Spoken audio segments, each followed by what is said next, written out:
नाज़रीन, ड्रिब महर शाह भरिसां ॻोठ मंघन खान उजण में बुनियादी सहूलतूं न मिलण ख़िलाफ़ ॻोठाणनि एहतजाजी मुज़ाहिरो करे धरणो हयो आहे। उन हवाले सां ॾिसूं था अब्दुल गफ़ार चांडियो जी ही रिपोर्ट। शाह भरिसां ॻोठ मंघन खान उजण में मौजूद आहियूं, जिते ॻोठाणनि बुनियादी सहूलतूं न हुजण के ख़िलाफ़ एहतजाज कियो आहे। उन्हनि सां ॻाल्हि ॿोल कंदासीं त छा पिया चवनि। पुछूं आख़िर कंहिंखां पुछूं असांजो ॾोह कहिड़ो आहे। जी सामाईन, असीं ॻोठाणा अर्ज़ु कंदा हलूं त हिन जदीद दौर में असां बुनियादी सहूलतुनि खां महरूम आहियूं।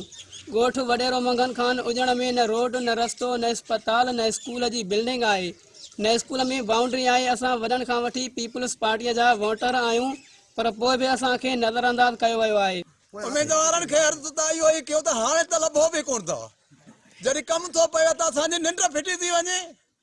छो त हाणे धड़की या कुंड करे फिटी गई आहे। छो नथो तदारक थिए, छो नथो को रस्तो रोड मिले। बुनियादी सहूलतूं न आहिनि, न गवर्नमेंट जी अस्पताल आहे ऐं न रोड रस्तो आहे ऐं जेका असांखे काई बि सहूलत न आहे। बस वारनि खे अर्ज़ु थो कजे त असांखे सहूलतूं ॾिनियूं। असांजो अर्ज़ु आहे त असां ॻोठाणा वॾेरो मंघन खान जे रहवासी आहियूं। असांखे का सहूलत न आहे।